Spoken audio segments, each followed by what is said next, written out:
Well, welcome back, everyone. Good afternoon.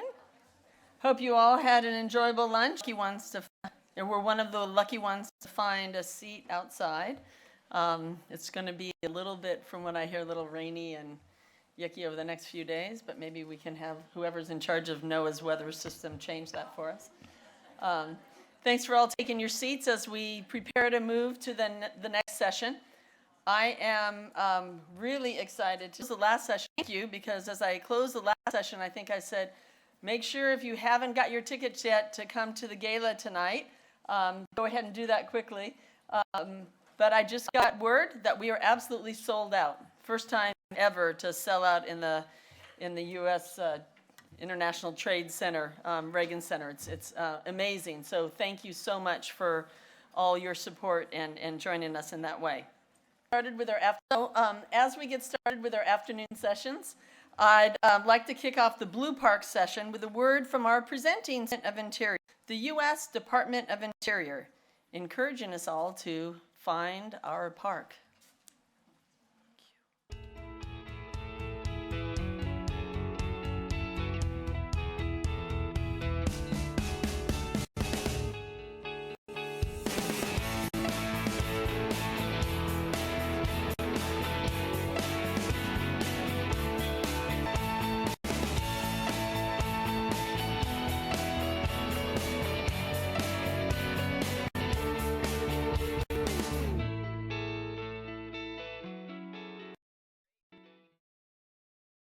Thank you, Department of Interior.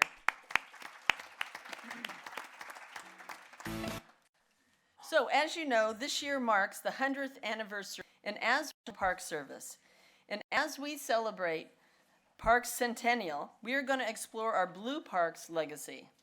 National parks, national marine sanctuaries, marine monuments, and marine reserves, 100 years. What's in store for the next 100 years of these great ocean outdoor experiences? This is really a timely topic.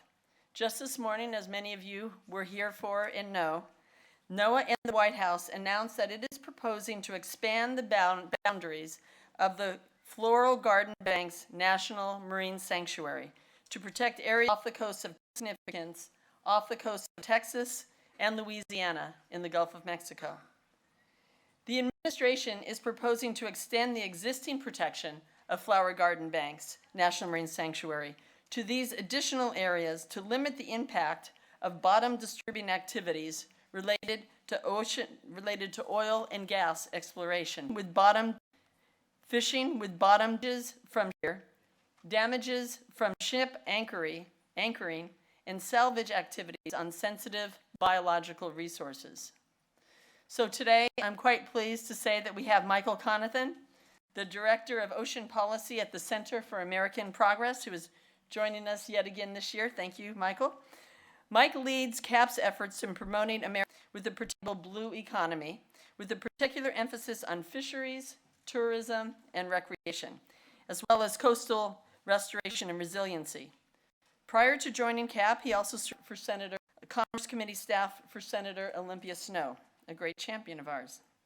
Remember that volunteers will be around yet again to pick up your questions on your cards. Please wave them around so they can find you. And to our online audience, remember, so submit your questions on 2016, CHOW 2016. And so now I turn over the mic to Mike. Thank you. Great.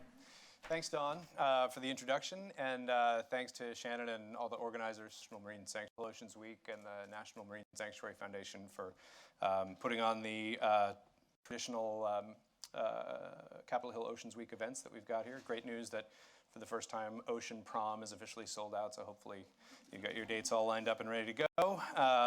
Your corsages. And of course, thanks to our panelists as well for joining us today to talk about these critical issues of protecting the ecosystems really throughout America's oceans and coasts. And I think sort of the best place to kick off is with a reminder about where we were here a couple of years ago.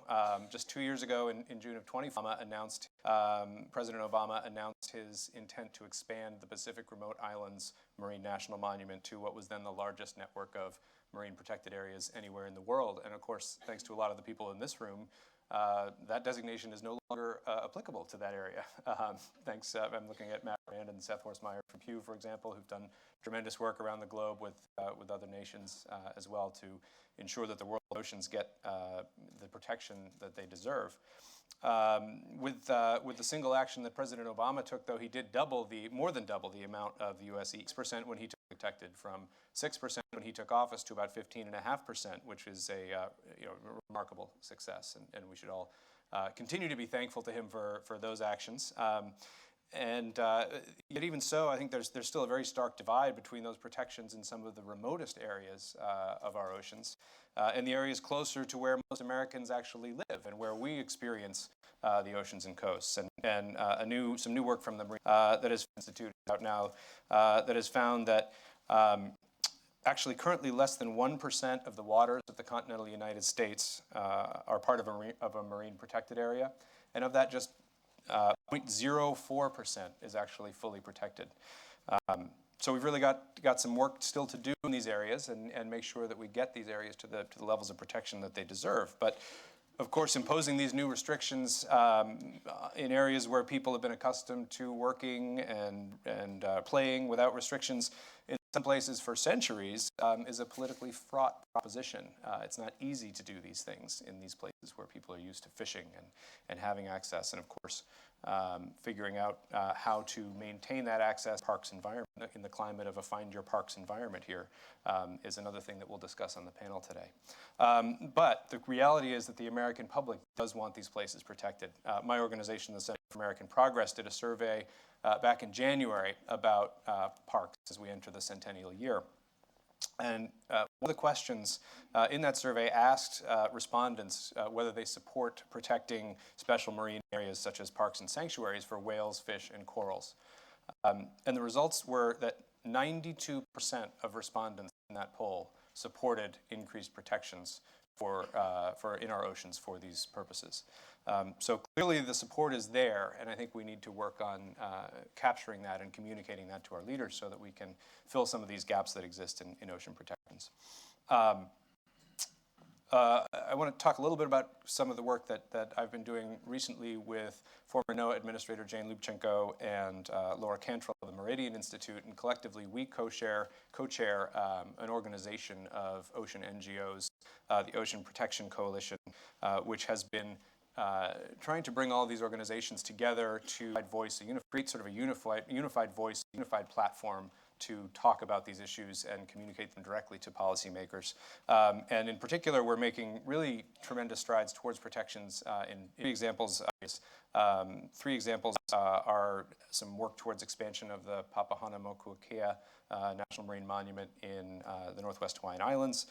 We've done sites in the Northeast, looking at some sites off New England, particularly some offshore canyons and seamounts.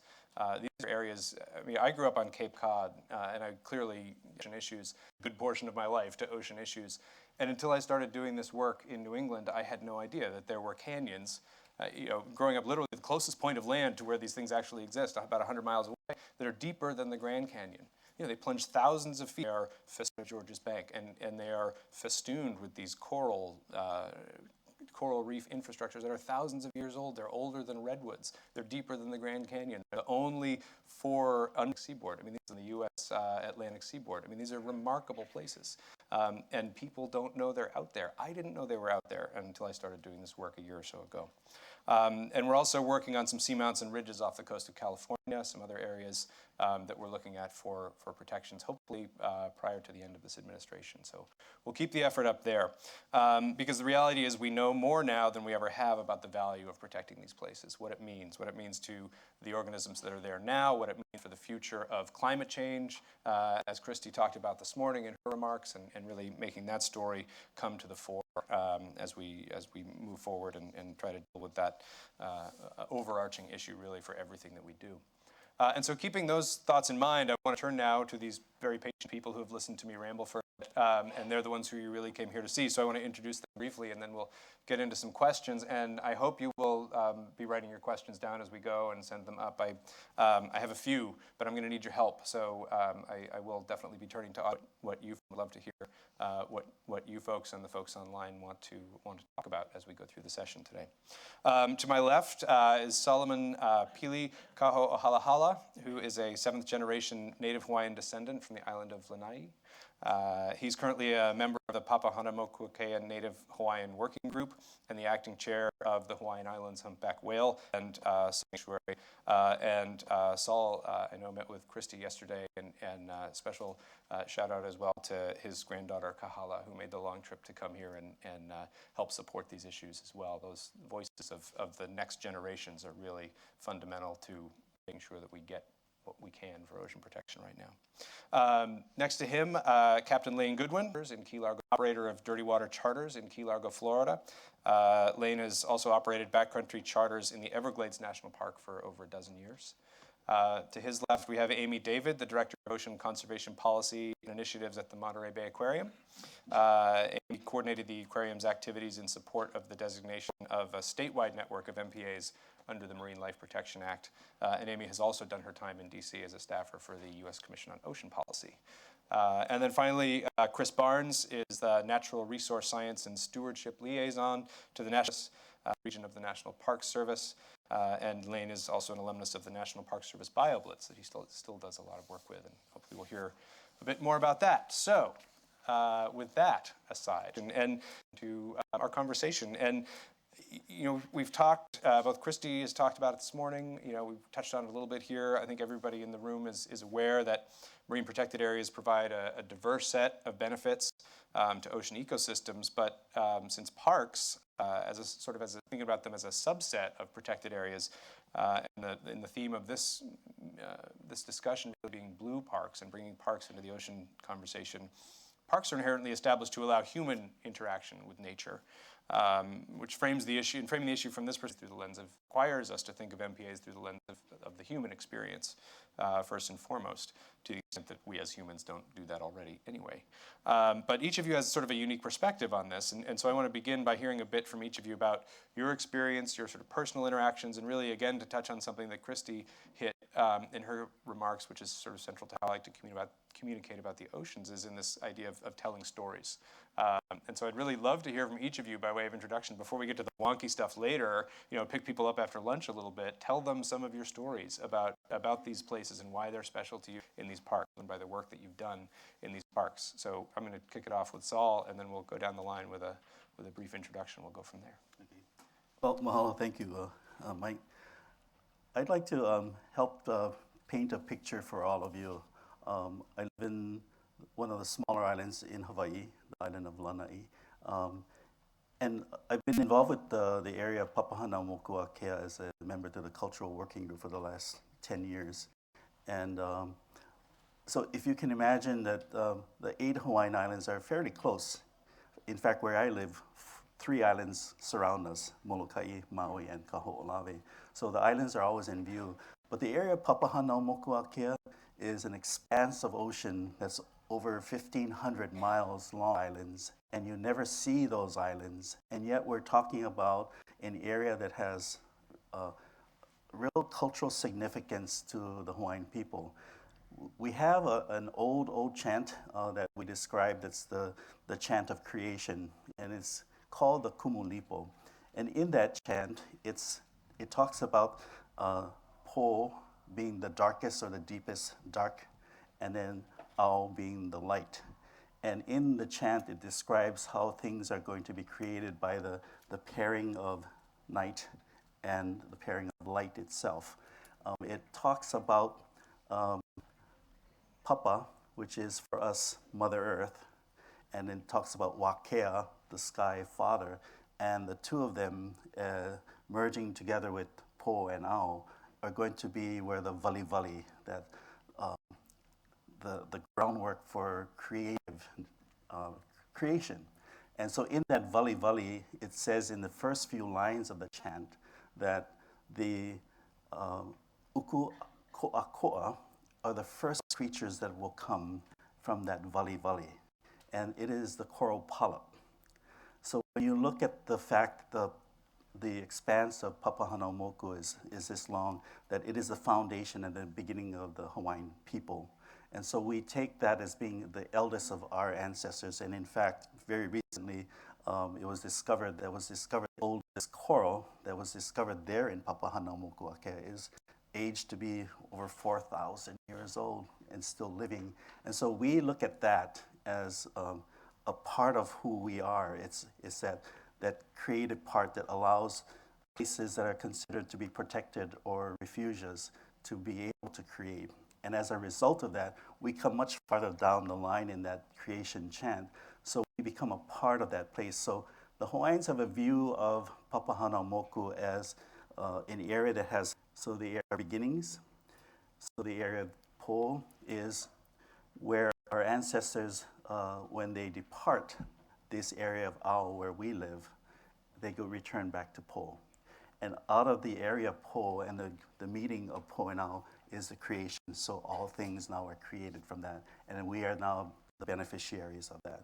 So when you look at how we're going to view an area like Papahanaumoku in this idea of the blue parks, well, it's clear that not all of us are going to be able to go to a place like Papahanaumoku. It's almost inaccessible, but it's a place to help. It's an important place to help us be connected culturally. The voyage of our double hull sailing canoe, Hokulea, on its voyages in teaching navigation, went back to Papahanaumoku to help the youth to become navigators, to find their places using wayfinding as a method. And Papahanaumoku offers them all of those cultural connections to place. Not only are they looking at Wakea, the sky, but they're feeling the earth and the islands are there. They're learning the scent of places. They're learning the creatures of that area. So it has a part in terms of a connection back to our own cultural beginning. So the idea that it's going to be a park that may be accessible for the millions of people that normally access national parks is far from that kind of vision. But should you be privileged enough to be a part of that kind of learning and education, then this is that area that we would like to have available for the youth of tomorrow to be the new navigators and to come into these kinds of special places that are really sacred to us and to be now sensitized to this idea of wayfinding. How do you find your way around the world, literally, as Hokulea is now finishing her trip around the world using no navigational equipment. And it's that sense of a place like Papahanaumoku that is going to guarantee an opportunity to help share and teach the future generations. So it needs that kind of protection. So I'll leave it at that. I think there's probably more there to explore, so Yeah. that's a great start. Thanks, Lain. I'm in Key Largo, Florida, which is the exact opposite of what Saul's saying. We're surrounded by marine protected areas. You know, to the west we have Everglades National Park and Florida Bay. To the north we have Biscayne National Park, and to the east we have Pennycamp State Park. So we're surrounded by marine protected areas. For me as a charter captain, I have the great pleasure of bringing people daily, families, all ages, from young kids to our national adults, and exposing them to our national parks. And it's absolutely incredible to just immerse them in a museum, a living museum. You know, they get to see this. They get to see the manatees, the dolphins. They get to fish. And while doing this, it really teaches them a respect for wildlife. It makes them stewards to our environment. And I think that it's really important to nurture younger people. It's the importance, get them to realize the importance of our environment and what it takes to protect it. So, you know, as opposed to Saul, where it's far away, Everglades National Park is right in our backyard in the Florida Keys. And Florida Bay, which is roughly 440,000 acres, average depth is 3 feet of water. So it's very visual. I tell my customers when they come down and fish with me, it's an experience above and below the water line.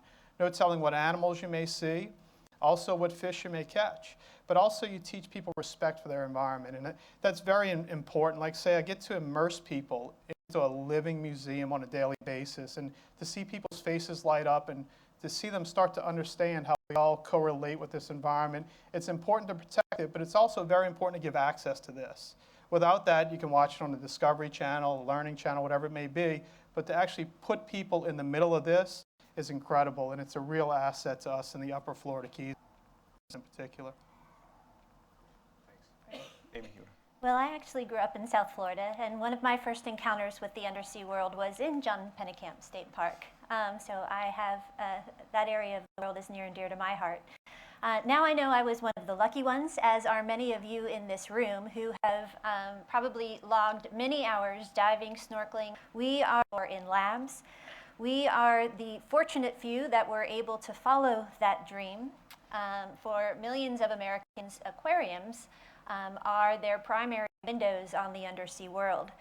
Every year in Monterey, we see 2 million visitors, and we showcase for them the wildlife and habitats in the Monterey Bay region. We are lucky in that we are situated in one of the wonders of the world, the Monterey Bay, and we are on the shores of the Monterey Bay National Marine Sanctuary. And so for many of our visitors, that is the closest they will come to seeing a blue park. So this puts an awesome responsibility on aquariums, not only to convey the ocean, what is in the ocean, and to inspire a sense of awe and wonder, but also with that to communicate with them that these places, that they can't take these places for granted. This is why the Monterey Bay Aquarium has promoted marine protected areas for decades now. We celebrated the designation of the Monterey Bay National Marine Sanctuary in '92, and we championed the nation's first ever statewide network of marine protected areas along the California coastline. Today we have 4 national marine sanctuaries along our coast, and actually more than 120 marine protected areas in state waters. Now those count only towards about 16% of state waters, and about half of that are in fully protected marine reserves.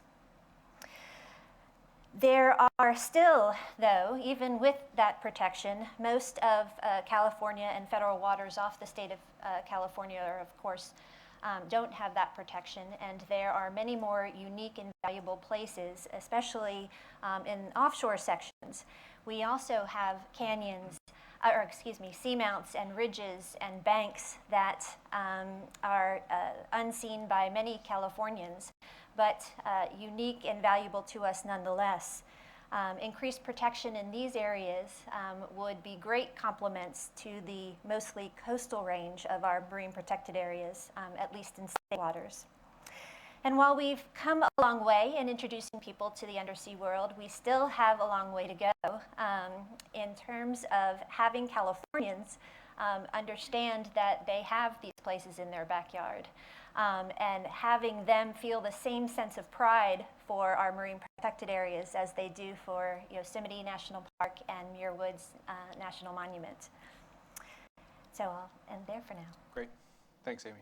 And Chris, yeah. So my work doesn't necessarily touch on marine issues just yet, but the last BioBlitz that we did was a culmination of a 10-year partnership with National Geographic, and one of the big events that we had was one of the more cool National Mall, in which one of the more cooler events that we did was a live broadcast with Dr. Sylvia Earle from Channel Islands, where she was going through the kelp forest and going through and showing everyone what was going on in there and talking about the issues that are affecting that. And having that broadcast to the National Mall as well as school children around that area was just an amazing experience. But I guess my connection to it is kind of out of self-preservation, is that my backyard is Virginia Beach, and my house on 22nd Street, and my house is greatly affected by erosion, and I would drive down to Hatteras, just kind of being a beach bum all my life until I went to college. So my connection is very much as recreation and getting out there and having fun. So. Excellent. Most people are beach bums after college, so it's nice that you got that out of the way right away. I think this is an excellent choice. These are great. These are exactly the kind of things that we need to focus on as we talk about protecting these areas a little more, and as the Park Centennial Initiative talks about getting people to find their parks and bringing people in. And, I think that as we all know, the national parks, these iconic places, have done this since their founding. And, Wallace Stegner calls the national park system America's best idea, best idea we ever had. It's been replicated in countries around the world. So as we come now, 2 months away here from the centennial, this landmark anniversary of America's greatest idea, America's best idea. And we think about, okay, the next century of protections and thinking about balancing clearly we've done a lot to protect land, and obviously there's more that we can do. My Capt public lands colleagues would want me to talk about how much more there is to protect on land, but really I think we need to focus offshore here, and particularly in this crowd, but I mean, we look at the percentages. And I think there is still this issue of how to balance various priorities here, because obviously the oceans have forever been used by various industries, and now we're seeing increasing pressure from industrial activities, emerging uses, as well as existing uses. Climate change is creating for lack of a better term, changes. The ocean is going to adapt moving forward. We've seen the fisheries impacts that we heard about this morning. We've got a multi-generational responsibility here. We have future generations to think about. So at the crux of all of this, we have to think about how do we balance these priorities, including the sort of environmental, economic, cultural, about how these, and at the end of the day, think about how these blue parks are going to benefit our communities, because they're certainly the ones making the decisions, or hopefully inspiring their policymakers to make these decisions. So how do we find that balance? I will open this up to anybody who wants to take a stab at it. Maybe I'll look at Lain first for this one. Well, I'm going to go back to access as the most important factor. It drives the economic factor. Now, the environmental protection is required to ensure the longevity of the resource, obviously. But just a few quick numbers here. Everglades region generates $1.2 billion annually to South Florida, $1.2 billion. Of that, freshwater fishing is $353 million, saltwater fishing $884 million annually to our local economy. Flats fishing alone, which is shallow water fishing in the Florida Keys, generates $465 million annually to our local economy. So the economic factor of South Florida is very important to us in South Florida. It is our economy, it's our livelihood. Now, we also understand that we have to protect that resource. And like I say, we've got Everglades National Park Sanctuary, Florida Keys National Marine Sanctuary, John Pennekamp State Park. So we definitely want to protect the area, but also feel it's important to give access. Our number one problem we're seeing right now in South Florida is water quality. We've just finished the general management plan for Everglades National Park, 12 years of us creating this master plan to protect the resource into eternity at this. We're dealing with issues that are above and beyond our scope and ability to deal with in meetings. It's water quality. So that is a very hot topic right now, and it all comes down to the way fresh water used to flow through Everglades National Park from south of Orlando down through that river of grass, ending up in Florida Bay. And over the years, we've cut canals through there, we've added farmlands, we've added chemicals with farmlands, and all that water is being diverted now out of the west coast of Florida, Caloosahatchee River, and the east coast and the St. Lucie River. So basically, we're sending fresh water where it has never historically been, and in bigger quantities than we ever have historically. So we're running into issues there of where the fish are dying, the seagrass is dying, oysters are dying because of too much fresh water. Florida Bay, on the opposite hand, is starving of fresh water. So the number one thing we really have to do right now is to fund and implement this comprehensive Everglades restoration plan. So as much as we want to sit here and come up with ideas and policies to protect the resource, there are these other factors that are kind of outside of our ability to protect. They fall under other agencies, and it's a bigger picture issue that we're really dealing with here in South Florida. Yeah, so access as a key word is really important, because there are a lot of different factors here involved. Results of human use, but for the results of human activity, I think, is another piece to touch on. But, Aimee, aquariums give access. Is that a... Yeah, we absolutely give access, and have really that we have really working in our favor in terms of new blue parks or support for blue parks is that people are naturally drawn to the oceans. In California, more visitors visit the coast than any other part of the state. Other coastal regions around the world, including South Florida, they come to recharge, to relax, to be inspired, all positive attributes. And in fact, most people have positive associations with the ocean, even if they only go there once, or even never at all. In California, we also know that more visitor dollars are spent in coastal areas than in other parts of the state, and so protecting oceans is also protecting the bottom line for many of these coastal communities. In California, we also have a strong tourist connection. We are starting to see a connection being made between ocean health and business health. Monterey Bay is a renowned diving site, and during the Marine Life Protection Act process, a lot of divers, dive shop owners, tour operators actually spoke out in favor of enhanced protection for those areas.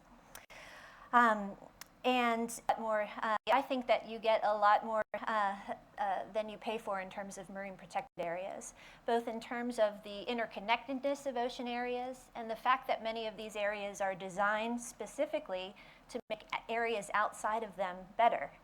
So in the Marine Life Protection Act, it was designed as a network, meaning that one of the design elements was that it would facilitate larval dispersal and hopefully enhance fisheries population growth coastwide. A lot of you know that another benefit of these areas is that they increase fisheries biomass immediately outside of their borders, and they could also be developed as corridors for migratory wildlife. Unfortunately, what we're faced with is that a lot of these benefits accrue over time, and so it is hard to measure these long-term impacts, of course, against the short-term impacts of designation. In California here, we are also starting to see some promising results. We have spiny lobsters rebounding in marine protected areas off of the Channel Islands. We are also seeing a rebound in our groundfish fisheries, which at one point were declared a federal disaster. A lot of this is in part to innovative fisheries management throughout the West Coast groundfish fishery.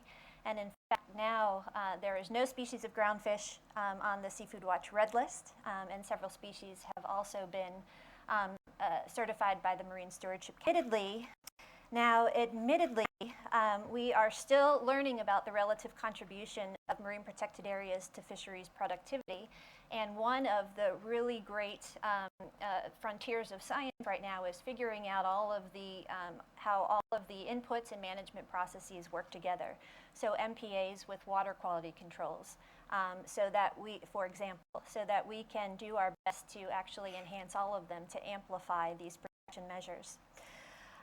What we do know is that marine protected areas, at least in California, have not caused the demise of fisheries, which is what a lot of people had feared. And in fact, the top 5 commercial fisheries in California, revenue in those fisheries have actually increased, some substantially, since the first marine protected areas were designated in 2006. Great. You know, I think about, you know, trying to figure out how we sort of align the parks message, and in thinking about the Find Your Parks message too. You know, obviously there are areas, you know, those of us up here on the stage, you know, we all share one thing in common, which is we all grew up or live near the oceans and sort of are integrally involved in it. But one of the issues that the administration is really trying to promote in the centennial conversation is expanding the audience for parks and expanding the user groups for parks. And I know, Chris, some of your work has kind of focused on some of these areas. And understanding that, you know, you do a fair amount of work in land-based parks. But I think there are a lot of messages to take away and sort of at this point of access and sort of increasing the audience for the understanding of the value of protected areas. Is there any lessons that you could share from the work that you've done? So the Park Service has a real balancing act with its organic act of protecting and preserving for future generations. And there's a cultural relevancy and there's the natural resource relevancy that we understand those numbers. We have the economic engines. We understand those numbers of what is generated because of the parks being protected lands. And we also understand that we need to protect our our natural resources for climate cultural relevance. Also need to have that cultural relevance that aren't getting to the traffics that are around these parks that aren't getting to the parks. So we see the numbers of who's actually going to the parks, and it's not the communities that are within 15 miles of this radius.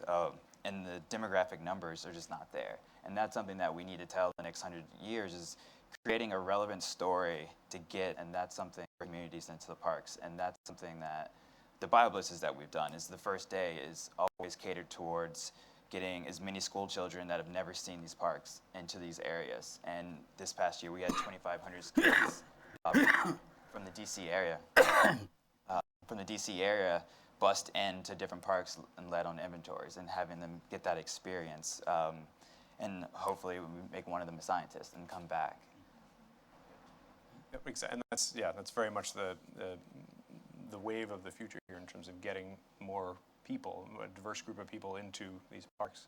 The flip side of that, of course, is something like the Northwest Hawaiian Islands, where, you know, as we talked about, you know, and you mentioned in your first remarks that, you know, you're not going to take thousands of people to the Pacific Remote Islands. So we have to find other ways to create those links. So how do we do that?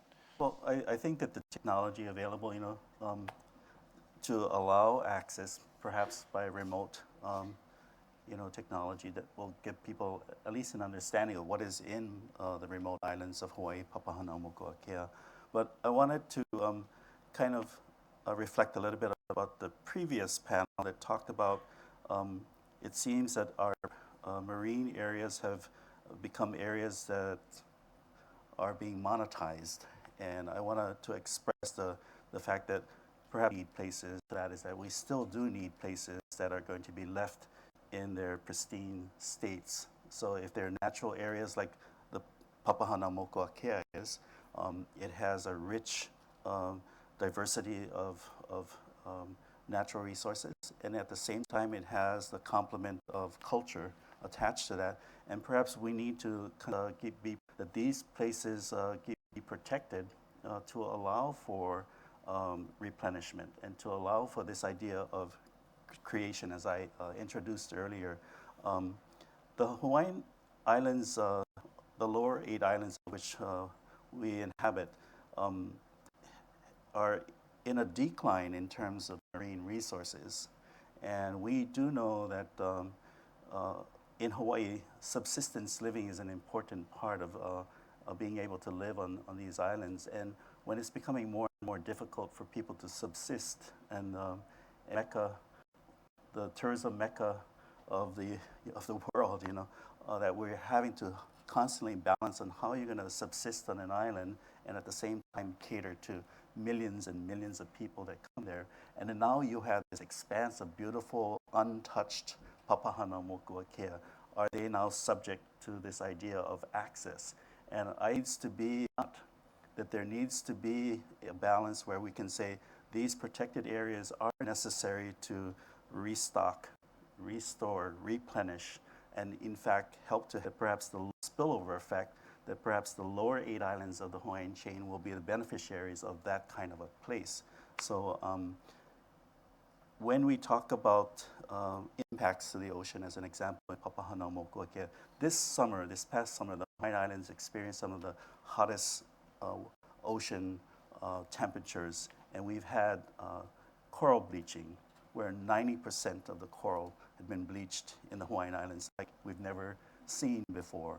An area like Papahānaumoku, as an example, because that chain moves up past the Tropic of Cancer, it has more temperate areas, that it has the potential, when we look at refugias and replenishment, to have these corals that might sustain that kind of impact from the warming of the waters closest to the equator, and that we might look at Papahānaumoku as an area that could help to replenish and restock the world's oceans for corals. So in that vein, it would be important for us to take a look at why we need to not necessarily consider everything to be accessible and everything to be monetized, and that there needs to be protected areas like this to help us when we really are going to need the help.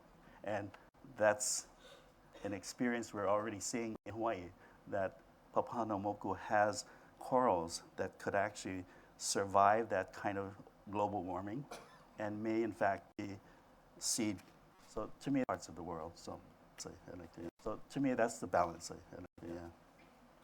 And so that's that's sort of the difficult aspect of this, of course, is figuring out how to protect. I mean, we see the need to protect a variety of eco, and and a lot of the large areas that are being protected right now tend to be in these sort of remote corners of typically the tropics. They're largely island nations, whether it's Palau or Kiribati or Chile with their work in Easter Island. They tend to be sort of, I mean, not all, but tend to be sort of more equatorial. Those focus on those types of sort of coral reef ecosystems.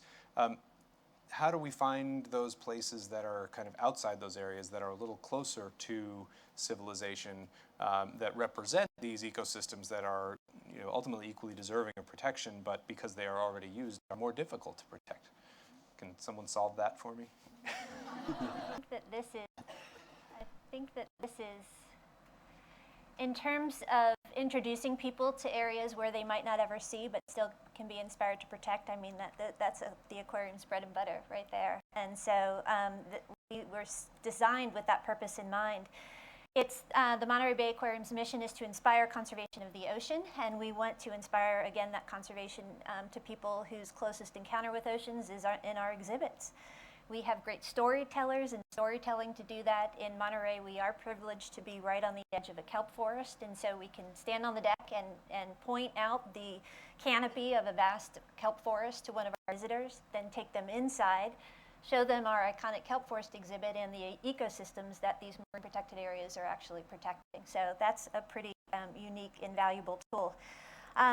What we've also learned, though, that is this idea from taking people from inspiration to action and actually supporting these areas if and when they are asked to do so, or especially if their decision makers are asking constituencies whether or not they support these types of designations. We have done market research that shows that our audiences not only appreciate that aquariums are moving into this conservation action space, that they expect us to be there. And based on we have actually formed about 18 U.S. AZA accredited aquariums have formed an aquarium conservation partnership. We have come together for the explicit conservation impact, proving our collective conservation impact in a couple different ways. One would be to leverage our reputations and credibility with our representatives in Congress and in D.C. And we are also helping, as well as within our state capitals and local areas. The other ways we're doing this is by serving as sharing best practices, serving as a strategic table, and helping individual helping individual aquariums take conservation action in their own areas. It's great to hear the announcement at National Marine Garden Banks at National Marine Sanctuary today. I was just on the phone with Margot McKnight, who is Vice President at the Florida Aquarium, asking her about their aquarium's engagement with MPAs, and she said one of our biggest is dedicated solely to National Bank, interpreting Flower Garden National Banks. And so, again, an area that they have built an exhibit around that tells a story that few will ever get to see in person. And I just wanted then to emphasize that what we have learned in California, the best remedy sometimes for politically contentious processes is to be able to demonstrate politically relevant results. And for that, the aquariums, again, Monterey Bay Aquarium also works to tell success stories, not to decision makers, to their constituencies who just happen to be our visitors. And I think those are, in thinking about how we bring these messages to the public, obviously aquariums are fundamental to that.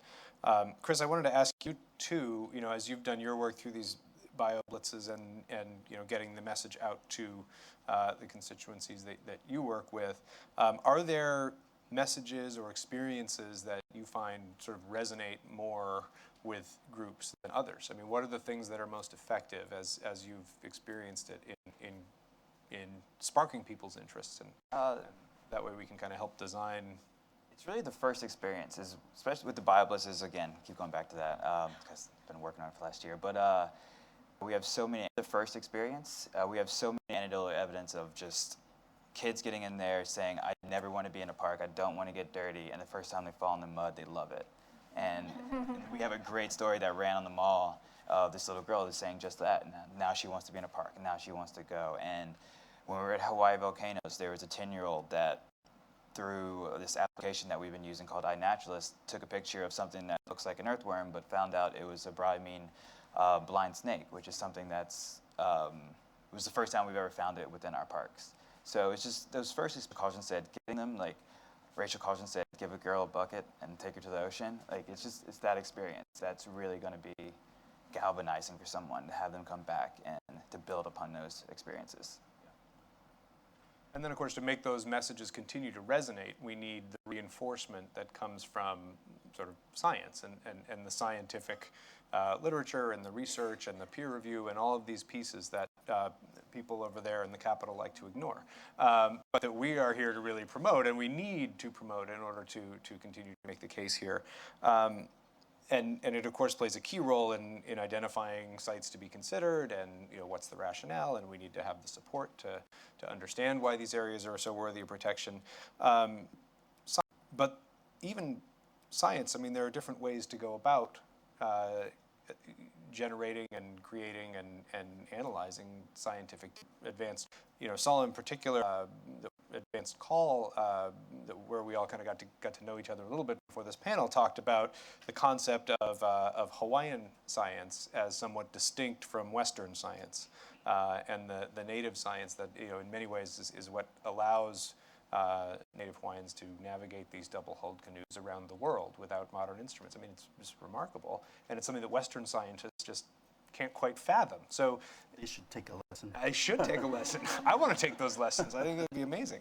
But I would like to hear a little bit more about your thinking on that and how we can use those. Well, as I began earlier and talked about the fact that culturally we're tied to place.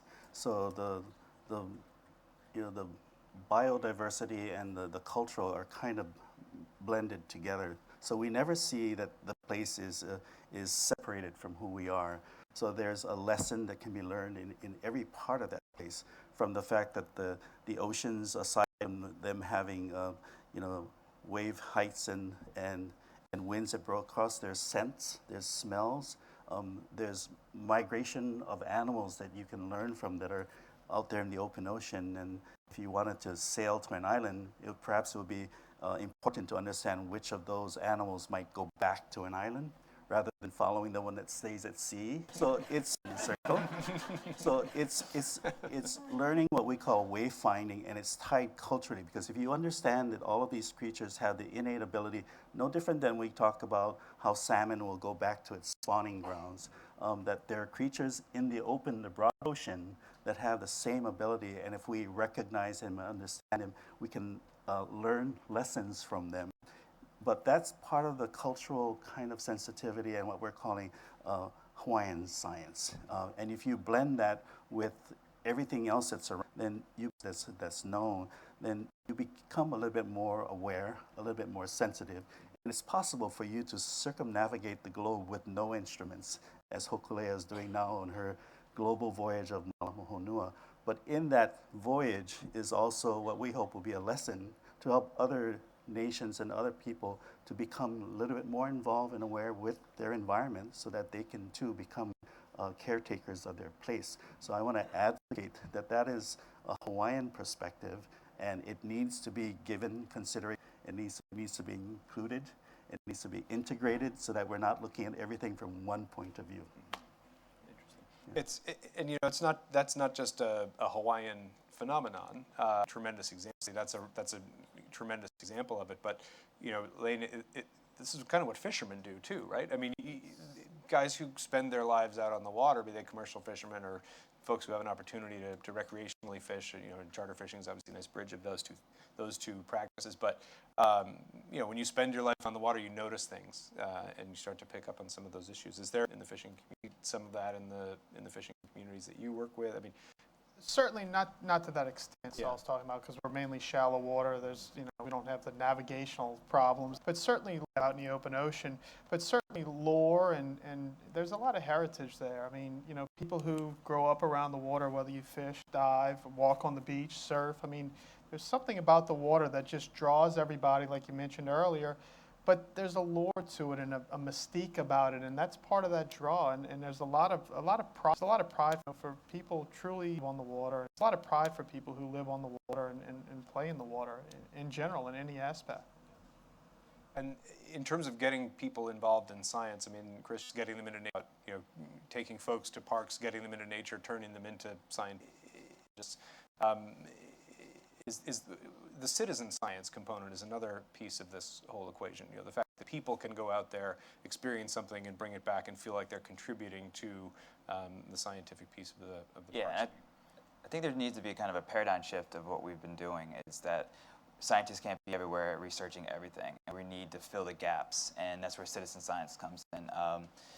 BioBlitz is a great tool for that. Is that we use that as a mechanism to essentially get a snapshot in time of what species are where in our parks. And this past BioBlitz, we had 125 parks doing some type of event using an iPhone application. So if you don't know exactly what it is, you take a picture of it, and through the wisdom of the crowd, someone can identify that. And then it goes into our system, and then that backs into our database that shows up in our MP species list. So now golden will come out, examples that they found will come out, and they found 3,000 different species, and then 1,700 of them were new to the NP species list, and that's all from a day's work of citizen scientists coming out to the park. So clearly, everybody needs to get out in the parks and start taking pictures of things, is what I'm taking away from this. Also, if folks have questions, now is the time to get them up, because I haven't seen any of those, and we're starting to come down to the end here. But just want to make sure that's out there. Yeah, absolutely. Real quickly to the science piece, I'd be remiss if I didn't. So Monterey Bay contributed, science-based institution, contributed a lot of science to the Marine Life Protection Act process. And science is just such an important part of the process. Whether it be Hawaiian science or Western science, it often serves as a great equalizer. It is something, it serves as a rallying point for different stakeholders to come and have or debates.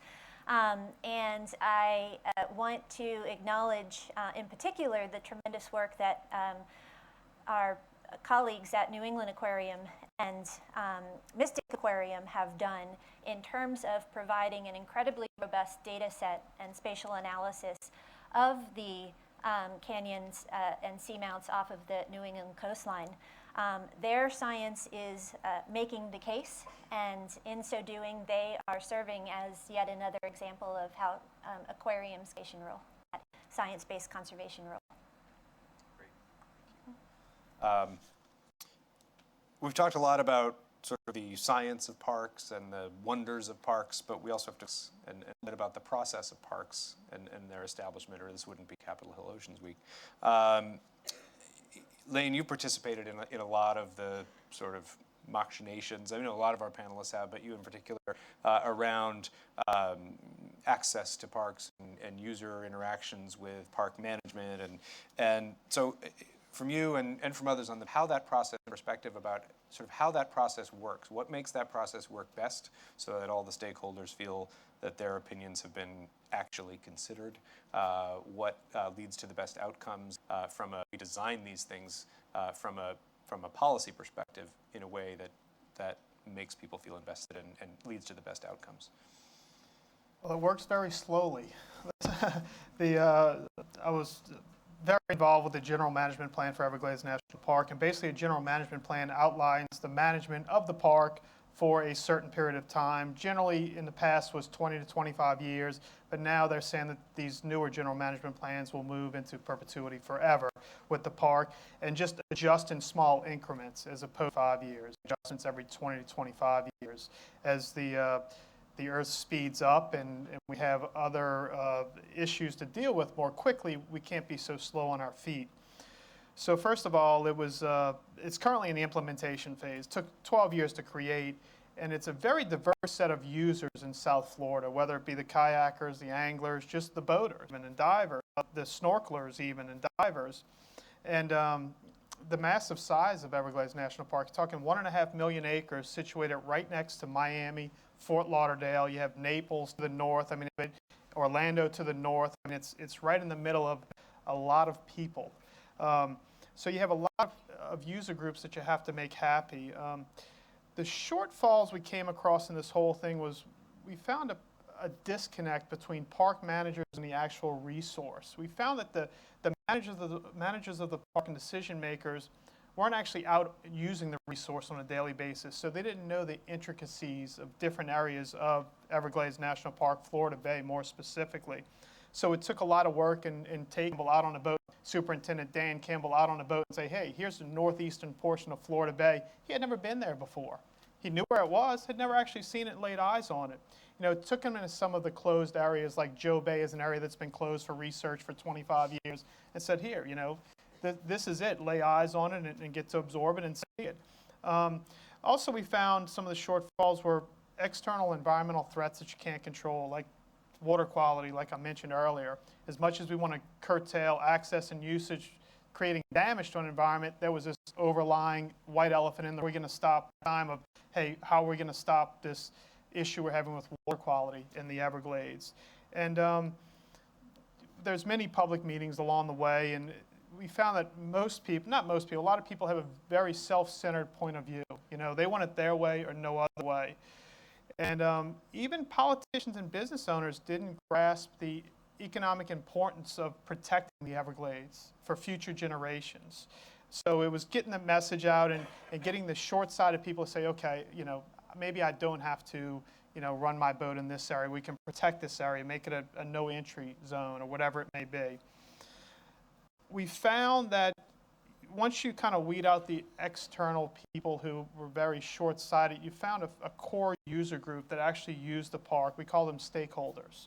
And they're avid users, whether it be kayakers, canoers, so we said, whatever it may be. So we said, let's take these user groups and move it up a notch from public input and get direct lines of communications to the decision makers. And that's where we are. And we found that we were getting buy-in from all the different groups if they had representation. And we found that creating an advisory council to help park managers, we kind of closed that gap from a manager being behind the desk to people that actually use the park and can consult with the park managers. We found that this whole system in general created buy-in from all groups involved. And so, this adaptive management philosophy allowed them to be quicker on their feet and also gets buy-in from that advisory council and all the groups involved. And we ended up with the general management plan. Just to piggyback off that, just rather quickly, is that I think there needs to be a demystification of NEPA and the National Environmental Policy Act and a streamlined process to get these things through. A lot of projects go there to die in the Park Service. And if we could demystify agencies, I think that streamlining it amongst other agencies, I think that would go a long way as a policy mechanism to get in these places preserved. Saul, you worked the humpback whale, proposed expansion of the humpback whale sanctuary, and maybe didn't come to the result that probably a lot of people here were hoping for. What do you think happened there? Well, in Hawaii, it's clear that we're an environment of ecosystems. That the chant itself speaks of ecosystems. So moving our humpback whale sanctuary toward a more ecosystems based on a single species was an arduous process for us in Hawaii. In the very end, unfortunately, the state of Hawaii, that's a co-manager for the whale sanctuary, decided that they were not wanting to look at ecosystems back to our as a direction, so we're species back to our single species whale sanctuary. But I think the importance for us is not to stop there, that it's inevitable that in Hawaii that the whale is a part of a community, animals and animals and people and environments in that. So it's going to be our job to really continue to forge that ahead and make clear that in Hawaii, you cannot ignore the fact that the chant Kumulipo talks about how the systems are created and how they continue to be. And therefore, moving forward means that we cannot ignore that, and we'd have to incorporate it. I do want to say that for our Sanctuaries Advisory Council, we did, in fact, adopt the Kumulipo as the foundation in Hawaii, as an opportunity to say we're not going to start from scratch. Culture lend up from where the culture lends us a hand in the foundation, and we'll keep moving it forward. That we've come to a juncture at this point in time, then I think should not prevent us from continuing to move that at the whale. And it is our hope that the whale sanctuary will become an ecosystem sanctuary fairly soon.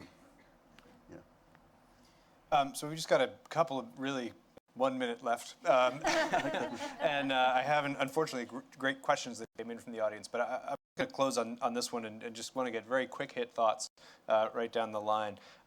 In D.C., the political leaders really have to make their decisions. There are a lot of things that are nice to have. But the things that ultimately get through the process are the things that we have to have, a got to have, as opposed to a nice to have.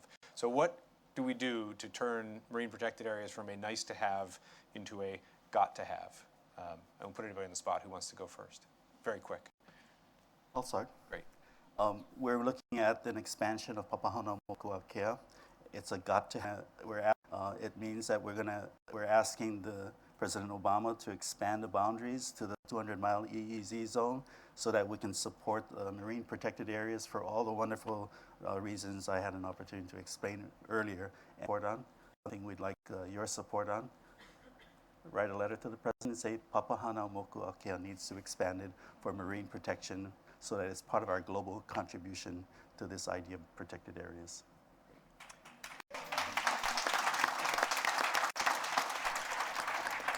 The comprehensive has to be, restoration plan has to be funded and implemented. If not, we're literally going to kill off Everglades National Park by starving it of fresh water. So that is an absolute has to have.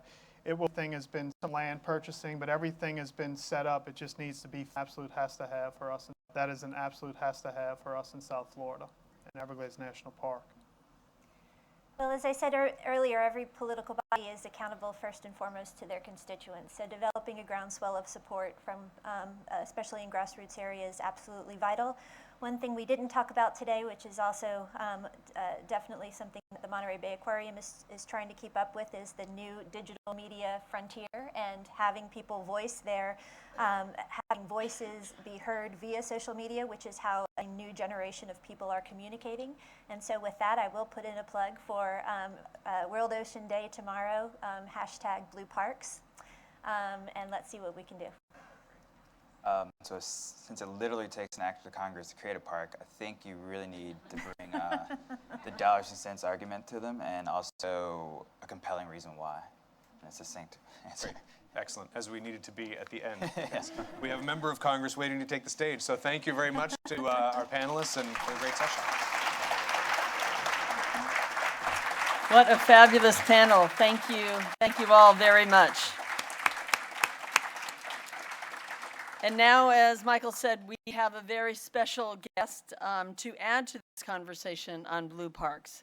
Congressman Don Beyer is here with us today, and he has strong personal roots in national parks. Representative Beyer served as a national park ranger in his first job right here in Washington, D.C. at the Lincoln Memorial. Today, he represents Virginia's 8th District, just across the Potomac River, which I think is this way, right? In Alexandria and Arlington. So the congressman knows the value of protecting and conserving both our natural resources and our history. And as a member of the House Natural Resources Committee, he has been a champion for our public land. Very pleased, and we are very pleased, honored, and excited that he's here with us to say a few words today. Thank you, Congressman. Thank you very much. No one ever said the great indoors. So it's wonderful to be here with you this afternoon. I know you've heard about some very impressive panelists. Thank you for letting me listen to the last half hour of it. And it's so important to talk about blue parks, especially we're stressing in this year of the centennial of the National Park Service. I was delighted I took 80 fourth graders to Great Falls National Park yesterday from one of the highest poverty areas of Fairfax County. These kids, just the bus ride alone was worth it, but these kids who have so many struggles at home, you know, very low income, often single parent, I think 70% Latino, like 50% not coming to school with English as their first language. They were so excited and just happy and bursting with energy, and to be in the woods above the falls, and no one fell in. It was very good. So, she mentioned I think I'm the only member of Congress that was ever a park ranger. 1972 Lincoln Memorial. That was before the Clean Air Act actually passed. And there were many days that summer of 72 where you couldn't see the Washington Monument or the Capitol from the top steps of Lincoln Memorial. The haze by mid-afternoon was incredible. I began to give, you're supposed to speak all day to all the tourists, right? So I began with these thoughtful, well-researched essays on Abraham Lincoln and his impact on the nation, and put people to sleep. And I quickly realized people wanted to know how much the statue weighed, that his hands were doing A and L for his initials, and that a 6-foot-tall person could walk under his crossed leg without touching, and many other cool things. But my godson took the year after graduating from college a few years ago and now visited all 411 national parks and monuments. And in a whole year, he only got to all the big ones, all the significant ones. His 6-hour slideshow was breathtaking. So, find your park, right? 100th anniversary. Well, I have definitely found my park, and way before Bill Bryson. It's 2,189 miles long. It's this wide, and I've covered 1,285.7 miles of the Appalachian Trail. I plan to traverse the 100-mile wilderness and Mount Katahdin this August, as long as Paul Ryan lets us out. Now, Primo Levi wrote, "The sea's only gifts are harsh blows, and occasionally the chance to feel strong." I guess I'm here to offer briefly a congressional perspective on our changing relationships with the oceans and how it will impact our future. I have never been out on the blue water, not counting an infant ocean crossing as an infant. But Thor Heyerdahl's Kon-Tiki changed my life. And I've read every one of Patrick O'Brien's Captain Jack Aubrey novels, every darn one. And Melville's Moby Dick sits proudly in my dining room library. Those are the books we show off. And Jane Lubchenco is a dear friend. But I'm clearly a rookie, especially compared to this wonderful panel. So let me tell you what I think I know. First, we are slowly understanding how incredibly important our oceans are for every man, woman, plant, and animal who lives on this planet, and how much our oceans are at risk. Overfishing, illegal fishing, marine pollution, sensitive and unique habitats, explosive increases in plastics and microplastics, offshore fossil fuel, and consequences of offshore fossil fuel drilling, the extraordinary importance of the biodiversity resource our oceans represent. But I'm most concerned about what climate change our oceans and will do to our oceans, and what the effects will be on all of us. Already, we have seen unprecedented increase in ocean acidification as our oceans become the carbon sink for all the CO2 and methane that we are pushing into the atmosphere. Many scientists think that the oceans are supersaturated with carbon right now, that they can't take much more. And what happens then? Will the greenhouse effect suddenly be greatly magnified? Changes in ocean chemistry pose a very real threat to marine resources, industries, jobs, and coastal communities. And then there's sea level rise. We aren't talking lakes and ponds, rivers and streams. We're talking ocean rise. And this in the planet. Threatening all they talk about in the planet. They talk about the displacement of 5 million people in Bangladesh alone. 3 feet, 8 feet, 20 feet, 50 feet. The predictions get ever direr. There's a bunch of the Pacific Islands have gotten together, not Hawaii, to do their own interdevelopment bank. And at the last meeting, they noticed that if these predictions are true, in 50, one of them will still be above water, making all the other banking irrelevant. Half of the U.S. population lives in coastal counties, directly affected. And what happens when the Greenland ice sheet slides into the North Atlantic? What happens when the Antarctic continues its ever-increasing catastrophic melting? And I think it was NASA scientists who suggested that the Gulf Stream might actually move south, northern Europe, and take mild, moderate northern Europe climate and turn it into the climate of Newfoundland. It can only be a matter of time before enough Republicans in the House are directly affected by climate change to build the consensus we need. As I mentioned earlier today, time is not on the planet's side, but it is on the side of the carbon tax. And then we get offshore drilling, per greater support for drilling, ever greater support for renewables, and more efficient consumer behavior. But there's another strategy that we're pursuing right now. This strategy today, creating the blue parks we so desperately need. 71% of our planet's covered with water, but we have protected much, much more of the surface area than the water. Only 1% of North National Parks spaces are protected like national parks.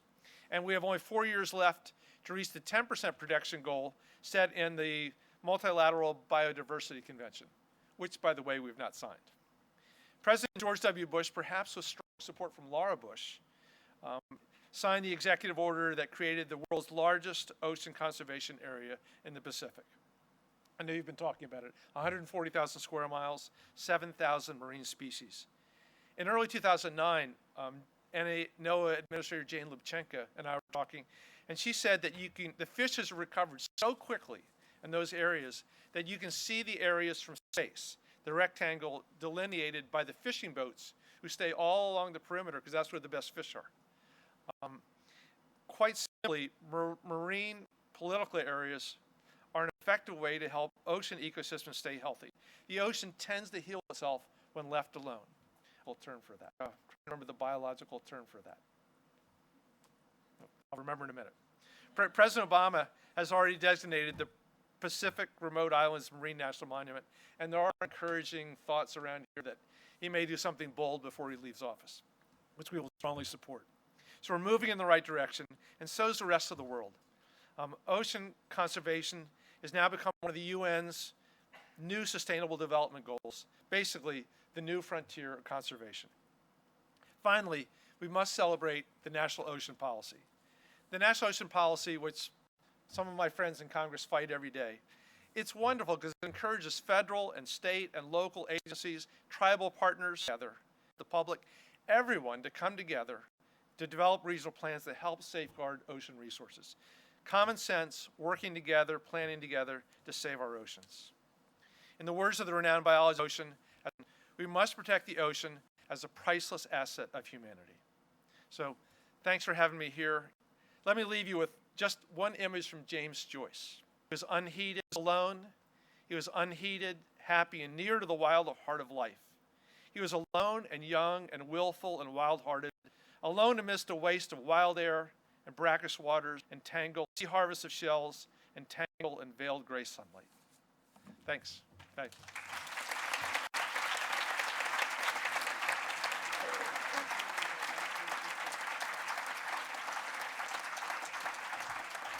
Wow, what a wonderful, inspirational closing to this panel.